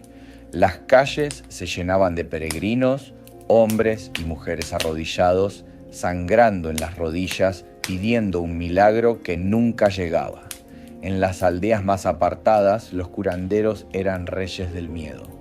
Prometían sanar con ungüentos de grasa rancia, con rezos en latín mal pronunciado, con huesos de santos que no eran más que restos de animales. Y aún así, eran la última esperanza. La enfermedad era un fantasma que no dormía. Podía entrar en un palacio y en una choza. No distinguía noble de campesino. Pero a los pobres los arrancaba primero, porque no había médicos para ellos, solo rezos y un silencio largo cuando el cuerpo quedaba frío. Así era la vida bajo el imperio. Se trabajaba con hambre, se luchaba con miedo y se dormía con la certeza de que tal vez no habría un amanecer. El imperio fue grande, tan grande como cruel. Se extendía sobre mares y desiertos, con ciudades que brillaban de lejos, pero que de cerca olían a hambre, a miedo y a sangre. Los hombres vivían con el peso del látigo y de la fe. Las mujeres cargaban con la sospecha y el silencio. Los niños aprendían antes a rezar que a jugar. Y todo estaba marcado por la certeza de que la vida valía poco. Y la muerte estaba siempre cerca, escondida en el agua, en la guerra, en la peste. Para sobrevivir había que acostumbrarse al hedor, al grito del verdugo en la plaza, al sonido del tambor que anunciaba otra leva forzada, al eco de las cadenas arrastrándose en las minas de Potosí. El imperio no se mantenía con oro ni con fe, sino con cuerpos que se consumían en silencio. Y sin embargo, desde ese silencio brotó también lo que somos. La sangre mezclada, las lenguas confundidas, las canciones que resistieron al látigo, la memoria de quienes murieron sin ser recordados. Hoy nos llega como un eco lejano, pero si cierras los ojos, puedes oler todavía el humo, escuchar el repique de las campanas, sentir en la piel el peso de esa historia. Una historia que no es ajena, una historia que sigue respirando en nosotros, porque el imperio no terminó, solo cambió de nombre, de fronteras, de verdugos. Y la pregunta no es si hubieras sobrevivido en aquel tiempo, la pregunta es si estás sobreviviendo en este. Antes de cerrar los ojos esta noche, déjame pedirte algo personal. Si esta historia te acompañó, si te hizo pensar o sentir, te invito a suscribirte y contarme en los comentarios desde dónde me escuchas y qué hora es allá. Siempre es fascinante descubrir que en medio de la oscuridad, alguien en otro rincón del mundo está compartiendo este mismo silencio conmigo. Soy Relatos para la Almohada. Y espero que estas palabras te arrullen hacia el sueño, o te lo roben para siempre. La Grecia antigua, esa que imaginamos en mármol blanco, con templos bañados de sol, con filósofos discutiendo bajo columnas perfectas. Esa es la Grecia que nos vendieron. Pero la verdadera Grecia olía a sudor, a sangre y a pescado podrido. Las calles de Atenas no eran de mármol, eran de tierra, de polvo, de basura acumulada en las esquinas. Los templos eran majestuosos, sí, pero a su alrededor vivían miles de hombres y mujeres en chozas de barro, con techos de paja, con moscas zumbando sobre cuencos vacíos. Imagina despertar en una de esas casas. No hay cama, apenas un jergón de paja infestada de insectos. No hay agua corriente, solo un cántaro que debes llenar en la fuente pública, donde docenas más esperan en fila. El sol ya pega fuerte y el día recién empieza. Tu primera tarea es soportar el hambre. El desayuno no existe. Quizá un pedazo de pan duro, quizá unas aceitunas rancias. El vino aguado acompaña porque el agua sola puede enfermarte. La jornada comienza con el estómago vacío y la certeza de que así seguirá. La ciudad respira ruido, zapatos de cuero golpeando la piedra, gritos en el mercado, el mugido de bueyes arrastrando carretas.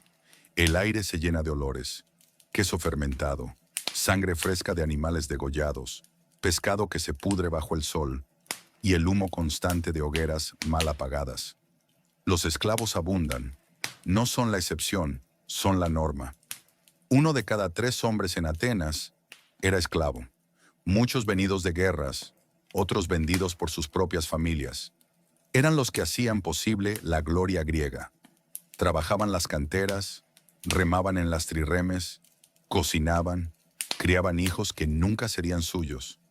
Si no tenías suerte al nacer, eras propiedad, y tu vida no valía más que el precio de un ánfora de vino. La política que tanto se admira tampoco era para todos. La democracia ateniense era un club exclusivo. Solo hombres libres, ciudadanos, mayores de edad y de padres atenienses podían hablar y decidir. Las mujeres estaban excluidas, los extranjeros también. Los esclavos ni existían. De miles y miles de habitantes, solo unos pocos cientos tenían voz. El resto callaba. Los niños crecían rápido, demasiado rápido. Si nacían débiles, podían ser abandonados en los montes. En Esparta era costumbre. Los que no servían para la guerra se dejaban morir. Los que sobrevivían eran endurecidos a golpes, alimentados con disciplina y preparados para una vida corta, porque ser soldado en Grecia era casi la única forma de ser considerado hombre. Y mientras tanto, la filosofía florecía. Los grandes pensadores discutían sobre justicia, belleza, virtud, pero esas palabras eran un lujo de pocos. La mayoría de los griegos nunca pisaba una escuela, nunca aprendía a leer ni a escribir. Su filosofía era la del estómago vacío, la del sudor en la frente, la del miedo constante a la guerra o a la peste. Vivir un día en la Grecia antigua no era pasear entre columnas de mármol, era arrastrar el cuerpo bajo el sol, con el peso del hambre y la desigualdad. Era obedecer reglas que nunca te habían dejado escribir. Era mirar templos dorados, sabiendo que jamás entrarías en ellos. Antes de que te acomodes, tómate un momento para dejar un buen like y suscribirte. Y contame en los comentarios desde dónde me escuchás y qué hora es allá. Siempre es fascinante ver cómo estas historias viajan más lejos que cualquier imperio. Soy Relatos para la Almohada, y mi objetivo es que este relato te sumerja en un mundo tan oscuro como real, mientras concilias el sueño, o quizá mientras lo evitas. Esparta, la ciudad donde la vida no valía nada si no servía para la guerra. Al nacer, un niño era presentado ante los ancianos. Lo examinaban con mirada fría. Si lo veían débil, si su cuerpo mostraba señales de fragilidad, era desechado, llevado a un barranco, abandonado entre piedras y viento. El destino de un recién nacido dependía de la fuerza de su llanto. Los que sobrevivían tampoco tenían paz. A los 7 años, los arrancaban del regazo de su madre y los lanzaban a la agogé, la educación espartana. Una escuela que no enseñaba letras ni música, sino dolor. Dormían sobre cañas duras, marchaban descalzos en invierno, comían apenas lo suficiente para no morir de hambre, y si querían más, debían robarlo. Si eran atrapados, el castigo no era por robar, sino por fallar en el robo. El látigo se convertía en compañero. Los entrenadores los azotaban hasta que la piel sangraba, y los niños competían para ver quién soportaba más sin gritar. La resistencia al dolor era la única medalla que importaba. A los 20 años, un espartano ya no era un joven. Era un soldado de cuerpo entero, un engranaje más en la máquina de guerra más temida de Grecia. El escudo era su vida. Perderlo en combate era peor que morir, porque morir podía ser honor, pero volver sin escudo era vergüenza eterna. Las mujeres tampoco eran libres. Aunque se las educaba en fuerza física, aunque corrían y entrenaban para ser madres robustas, su destino estaba marcado: parir hijos fuertes, alimentar al ejército y callar. No se esperaba de ellas obediencia servil, sino disciplina férrea. Su vientre era el campo de batalla donde se sembraban futuros guerreros. La vida cotidiana estaba llena de crudeza. Los hilotas, los esclavos del Estado, eran la mayoría. Sin ellos, Esparta no habría existido. Trabajaban la tierra, cargaban las cosechas, mantenían viva a la ciudad. Pero vivían bajo un terror constante. Cada año los espartanos declaraban la guerra a los hilotas, para poder matarlos sin culpa ni castigo. Una práctica oficial, un recordatorio de que eran menos que humanos. Un entrenamiento para el odio. Imagina caminar por las calles de Esparta siendo uno de ellos. Sabías que en cualquier momento, un joven podía probar su valentía cortándote la garganta, y nadie lo castigaría, porque para el sistema tu vida no valía nada. Esparta era temida en toda Grecia, y sí, sus soldados eran formidables, pero detrás de la fama se escondía una ciudad que devoraba a los suyos, un lugar donde el descanso era debilidad, donde la infancia era un campo de pruebas, donde la muerte era preferible a la derrota. Sobrevivir un día en Esparta era aceptar que el dolor era tu pan, que tu vida no era tuya, y que la gloria solo podía escribirse con sangre. Atenas, la cuna de la democracia, la ciudad de los filósofos, la madre de la tragedia y de la comedia, pero también la ciudad de los olores insoportables, del barro pegado a los tobillos, de los esclavos invisibles. Se dice que allí nació la política, pero no era para todos. Solo unos pocos miles de hombres tenían derecho a decidir. El resto, mujeres, esclavos, extranjeros, artesanos pobres, no eran parte de esa democracia. Eran los que construían templos que no pisaban. Eran los que cocinaban para banquetes a los que nunca eran invitados. Eran los que vivían y morían en silencio, mientras los ciudadanos libres discutían sobre virtud y justicia. Las calles de Atenas no eran como las imaginamos en las postales. No brillaban. Estaban llenas de basura, con aguas residuales corriendo por zanjas abiertas, con perros famélicos buscando restos entre los huesos. El mercado era un espectáculo de vida y podredumbre. El griterío de vendedores mezclado con el hedor del pescado descompuesto. El sudor de cuerpos que jamás conocieron el jabón. El ruido de martillos, de voces, de discusiones. Todo bajo un sol que no perdonaba.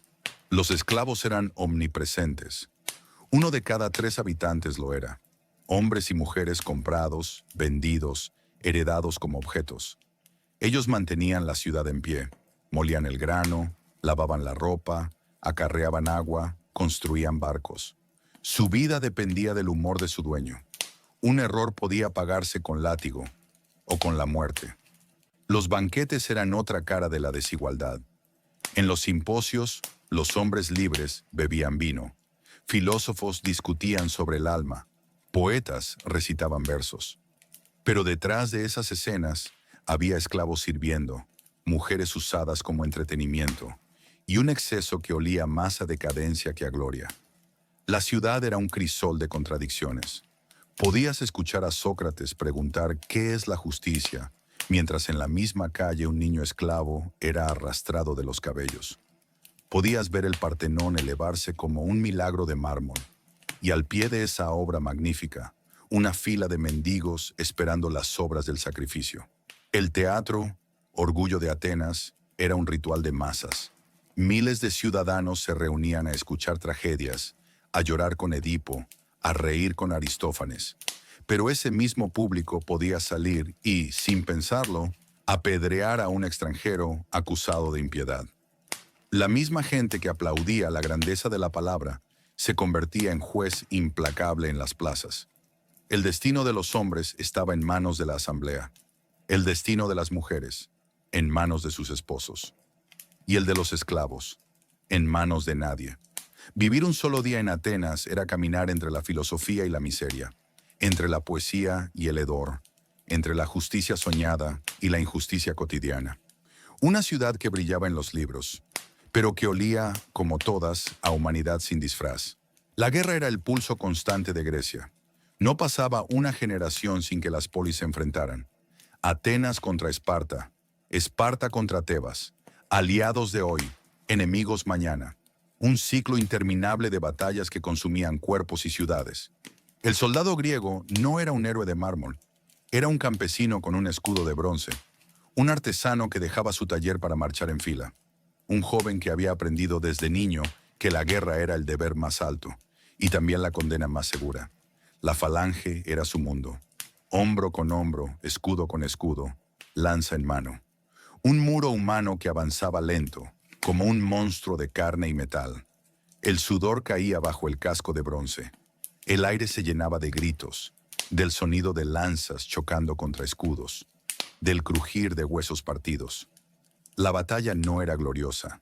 Era un infierno ruidoso, donde el barro se mezclaba con la sangre, donde los heridos gritaban pidiendo agua y nadie se detenía a ayudarlos. En una falange, mirar hacia atrás era traición, avanzar o morir.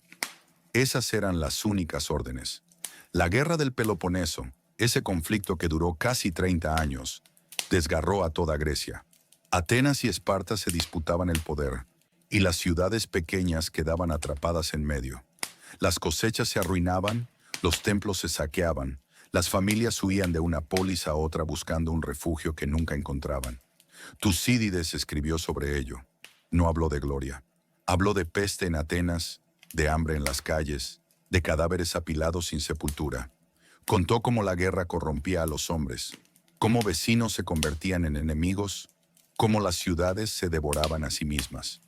Los soldados sobrevivientes rara vez volvían enteros. Algunos regresaban con mutilaciones, otros con el silencio vacío en los ojos. Habían visto demasiada muerte, habían respirado el olor de demasiados cuerpos abiertos al sol, y nadie los recibía como héroes. Volvían a los campos, a los talleres, a una vida que ya no les pertenecía. El saqueo era parte de la rutina. Una ciudad vencida era entregada al hambre de los vencedores. Casas incendiadas, templos profanados, mujeres y niños vendidos como esclavos. La guerra griega no era noble, era negocio, era venganza. Era un recordatorio brutal de que la vida humana, incluso bajo los templos más hermosos, seguía valiendo menos que un trozo de bronce. Un solo día en la guerra bastaba para romper un cuerpo. Un solo día en la falange bastaba para entender que la gloria no estaba en vencer, sino en sobrevivir a la sombra de la lanza. La vida cotidiana en Grecia no tenía mármol ni columnas. Tenía humo atrapado en techos bajos, olor a sudor viejo y el zumbido constante de moscas sobre la comida. Las casas eran simples, hechas de barro y madera. Las más pobres apenas tenían una habitación. Hombres, mujeres, niños y animales compartían el mismo espacio. El fuego ardía en el centro, llenando de hollín las paredes. El humo impregnaba mantas y cabellos, haciendo que el aire fuera tan espeso que cada respiración parecía un castigo. La comida era escasa: pan duro, aceitunas marchitas, queso rancio. El vino se mezclaba con agua turbia para no enfermar, y aún así enfermaba. La carne era lujo. El pescado, cuando llegaba fresco, era para los que podían pagarlo. Los demás se conformaban con restos, con gachas de cebada, con lo que el mercado dejaba al final del día. El mercado, la ágora, era un mundo en sí mismo. Los gritos de los vendedores se mezclaban con el rebuzno de los burros, con el olor de las entrañas tiradas en las calles, con la nube de polvo que se levantaba bajo los pies de la multitud. Allí se compraba, se vendía, se espiaba y también se juzgaba con la mirada. Porque en Grecia todo era público. Tus gestos, tus ropas, tu acento. Un paso en falso podía convertirte en extraño en tu propia ciudad. La intimidad era casi inexistente. Las mujeres vivían encerradas en el gineceo, el espacio de la casa reservado para ellas.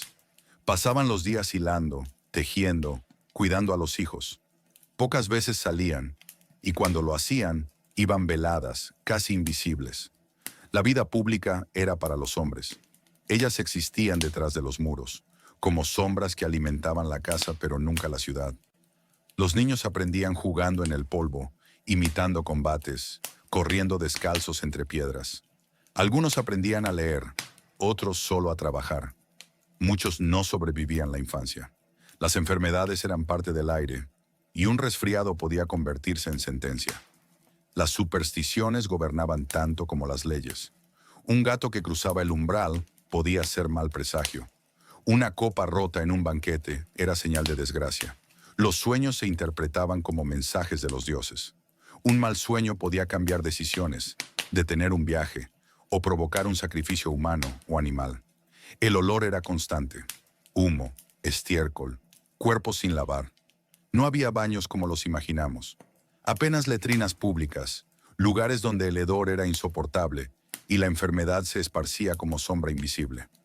Los griegos se bañaban en fuentes o ríos, pero no a diario. El sudor impregnaba túnicas y mantos. El perfume era un lujo de pocos. La mayoría cargaba con su propio olor como parte de su identidad. Así se vivía en Grecia. No en templos brillantes, sino en chozas oscuras. No en banquetes eternos, sino en mesas pobres con pan duro y vino aguado. Sobrevivir un solo día allí significaba aprender a convivir con el hambre, con la enfermedad y con la certeza de que los dioses, caprichosos, podían arruinarlo todo con un gesto invisible. La vida cotidiana en Grecia no tenía mármol ni columnas. Tenía humo atrapado en techos bajos, olor a sudor viejo y el zumbido constante de moscas sobre la comida. Las casas eran simples, hechas de barro y madera. Las más pobres apenas tenían una habitación. Hombres, mujeres, niños y animales compartían el mismo espacio. El fuego ardía en el centro, llenando de hollín las paredes. El humo impregnaba mantas y cabellos, haciendo que el aire fuera tan espeso que cada respiración parecía un castigo. La comida era escasa: pan duro, aceitunas marchitas, queso rancio. El vino se mezclaba con agua turbia para no enfermar, y aún así enfermaba. La carne era lujo. El pescado, cuando llegaba fresco, era para los que podían pagarlo. Los demás se conformaban con restos, con gachas de cebada, con lo que el mercado dejaba al final del día. El mercado, la ágora, era un mundo en sí mismo. Los gritos de los vendedores se mezclaban con el rebuzno de los burros, con el olor de las entrañas tiradas en las calles, con la nube de polvo que se levantaba bajo los pies de la multitud. Allí se compraba, se vendía, se espiaba y también se juzgaba con la mirada, porque en Grecia todo era público. Tus gestos, tus ropas, tu acento. Un paso en falso podía convertirte en extraño en tu propia ciudad. La intimidad era casi inexistente. Las mujeres vivían encerradas en el gineceo, el espacio de la casa reservado para ellas. Pasaban los días hilando, tejiendo, cuidando a los hijos. Pocas veces salían, y cuando lo hacían, iban veladas, casi invisibles. La vida pública era para los hombres. Ellas existían detrás de los muros, como sombras que alimentaban la casa pero nunca la ciudad. Los niños aprendían jugando en el polvo, imitando combates, corriendo descalzos entre piedras. Algunos aprendían a leer, otros solo a trabajar. Muchos no sobrevivían la infancia. Las enfermedades eran parte del aire, y un resfriado podía convertirse en sentencia. Las supersticiones gobernaban tanto como las leyes. Un gato que cruzaba el umbral podía ser mal presagio. Una copa rota en un banquete era señal de desgracia. Los sueños se interpretaban como mensajes de los dioses. Un mal sueño podía cambiar decisiones, detener un viaje o provocar un sacrificio humano o animal. El olor era constante: humo, estiércol, cuerpos sin lavar. No había baños como los imaginamos. Apenas letrinas públicas, lugares donde el hedor era insoportable y la enfermedad se esparcía como sombra invisible. Los griegos se bañaban en fuentes o ríos, pero no a diario. El sudor impregnaba túnicas y mantos. El perfume era un lujo de pocos. La mayoría cargaba con su propio olor como parte de su identidad. Así se vivía en Grecia. No en templos brillantes, sino en chozas oscuras. No en banquetes eternos, sino en mesas pobres con pan duro y vino aguado. Sobrevivir un solo día allí significaba aprender a convivir con el hambre, con la enfermedad y con la certeza de que los dioses, caprichosos, podían arruinarlo todo con un gesto invisible. La enfermedad en Grecia era un visitante constante. Nadie lo invitaba. Todos lo temían. Y sin embargo, siempre encontraba la manera de entrar. Las ciudades estaban llenas de gente, apiñadas detrás de murallas que más parecían trampas. El aire no corría. El agua se contaminaba con rapidez. Un simple resfriado podía convertirse en epidemia. Y cuando llegaba la peste, las calles se volvían ríos de cadáveres. Tucídides lo describió durante la peste de Atenas, en plena guerra del Peloponeso. Cuerpos apilados en templos, familias enteras desapareciendo en días, fosas comunes abiertas con manos temblorosas. El hedor era insoportable, la piel se ennegrecía, los ojos se volvían vidrios opacos, y los gritos de los moribundos llenaban el aire día y noche. La medicina era un intento desesperado. Los médicos creían que el cuerpo estaba gobernado por humores: sangre, flema, bilis amarilla y bilis negra.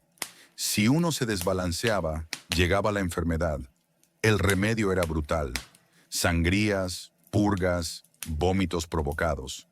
El enfermo perdía fuerzas y muchas veces también la vida. Pero el médico se marchaba convencido de haber hecho lo correcto. Los más pobres no podían pagar curanderos. Se aferraban a remedios caseros, ungüentos de hierbas, rezos susurrados a Asclepio, amuletos colgados en el cuello.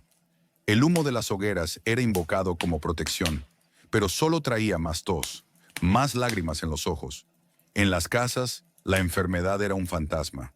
Un niño que empezaba a toser podía arrastrar a toda la familia a la tumba. Una mujer con fiebre podía ser señalada de impura. Los enfermos eran apartados, dejados en rincones oscuros, donde el silencio se mezclaba con el miedo. Los esclavos eran los más expuestos. Trabajaban hasta caer, y cuando caían, eran reemplazados. Su cuerpo no merecía cuidado. Era un gasto, no una vida. En los templos de Asclepio, los enfermos dormían esperando un milagro.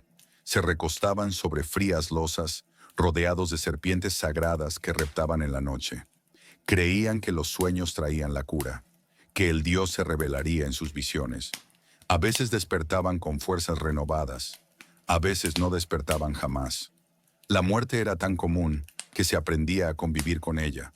Los funerales eran rápidos, las piras ardían sin descanso, y el humo de los cuerpos quemados se mezclaba con el humo de las cocinas.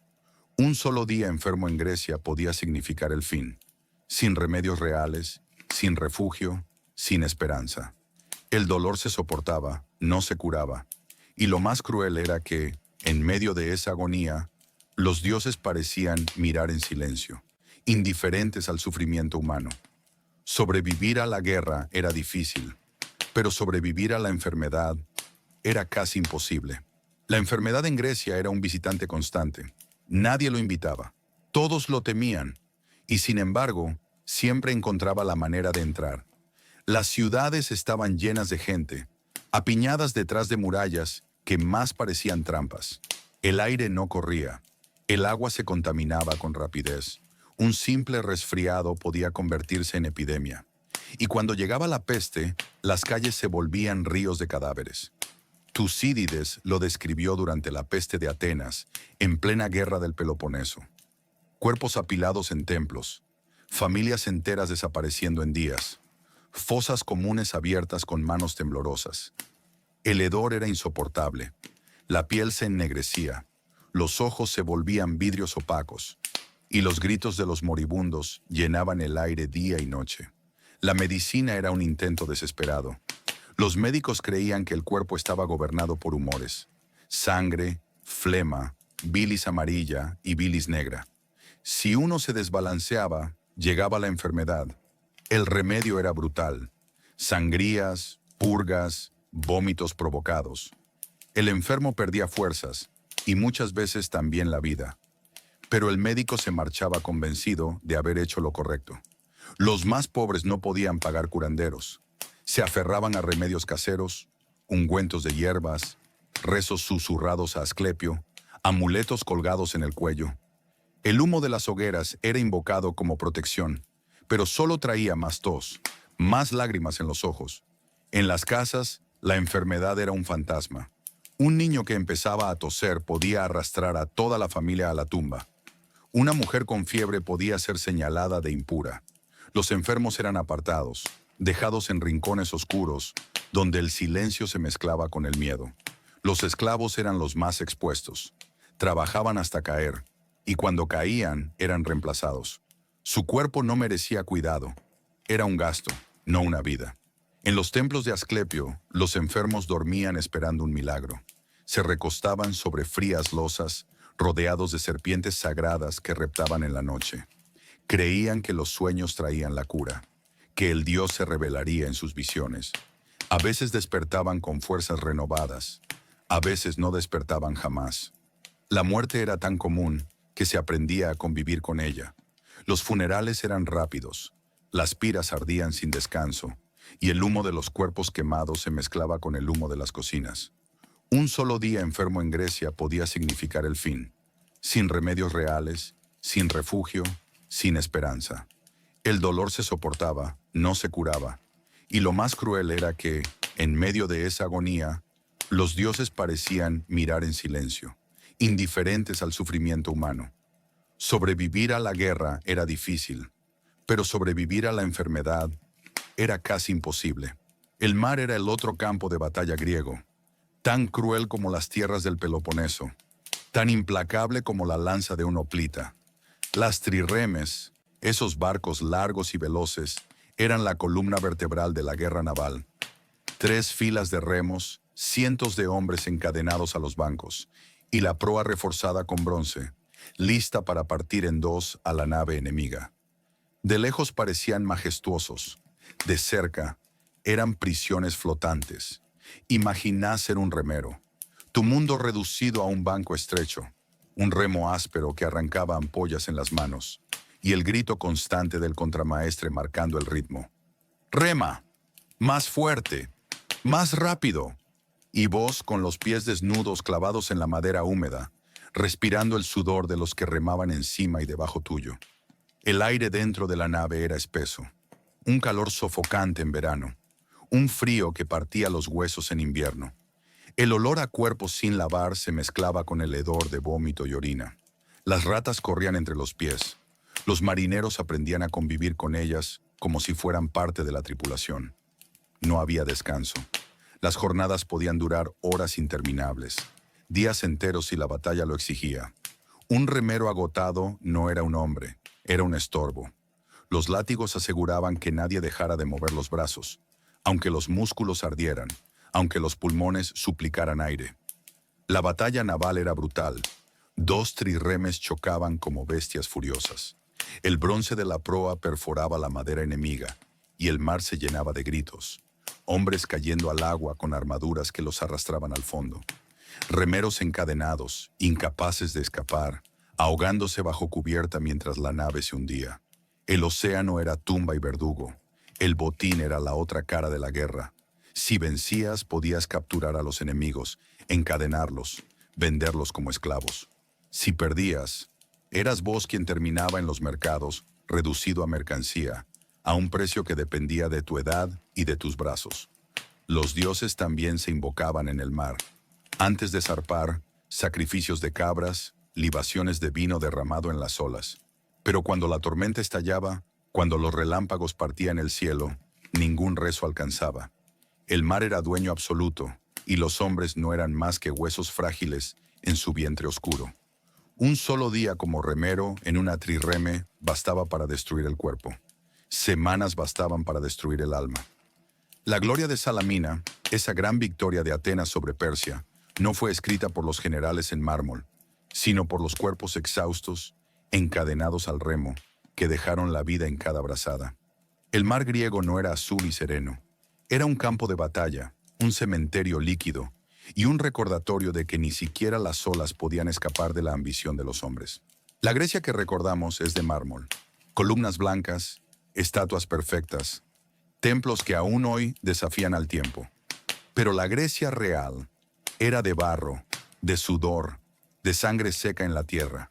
Sus calles estaban llenas de polvo y moscas, sus casas de humo y de hambre, sus plazas de discursos y de condenas, sus templos de sacrificios que teñían las piedras de rojo.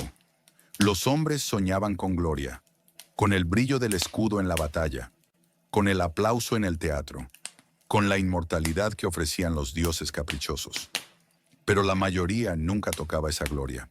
La mayoría moría anónima, aplastada por la guerra, por la enfermedad, por la pobreza que no dejaba respirar. Las mujeres vivían tras muros, como sombras necesarias pero invisibles. Los esclavos, millones, mantenían de pie la maquinaria que llamamos civilización. ¿Y los niños? Demasiados no llegaban a ser adultos. La democracia fue orgullo, sí, pero también fue exclusión. El arte fue grandeza, pero también dependencia. La guerra fue constante y la muerte cotidiana. Un solo día en Grecia antigua bastaba para comprender que el mármol que admiramos estaba sostenido por barro, que los templos que aún vemos brillantes eran rodeados por chozas miserables, que las voces de los filósofos se alzaban sobre un murmullo de sufrimiento, y sin embargo sobrevivieron, porque el ser humano sobrevive, en la suciedad, en la opresión, en el dolor. Y de ese barro levantaron palabras que llegaron hasta nosotros, no porque vivieran mejor que nadie, sino porque, a pesar de todo, se atrevieron a soñar con algo más grande que ellos mismos. Hoy, siglos después, caminamos por museos, leemos tragedias, estudiamos a los pensadores. Olvidamos el hedor, la sangre, el hambre. Recordamos el mármol y no el barro. Pero la verdad es esta. La Grecia antigua no era un paraíso. Era un infierno cotidiano, cubierto por un velo de belleza. Un lugar donde sobrevivir un día ya era una victoria. Y quizá esa sea la mayor enseñanza, que la historia que veneramos fue construida por hombres y mujeres que apenas podían respirar, que vivían con miedo, que morían demasiado pronto, pero dejaron algo más fuerte que ellos, un eco que todavía nos alcanza en la noche, cuando el silencio es profundo y la memoria del pasado se cuela como un susurro. Antes de cerrar este relato, déjame invitarte a algo personal. Si esta historia te acompañó esta noche, si te ayudó a ver el pasado de otra manera, te pido que te suscribas y me cuentes en los comentarios desde dónde me estás escuchando y qué hora es allá. Siempre es fascinante descubrir que, en medio de la oscuridad, alguien, en otro rincón del mundo, está compartiendo este mismo silencio conmigo. Soy Relatos para la Almohada, y este fue tu viaje a la Grecia antigua. Quizá logres dormir ahora, o quizá no.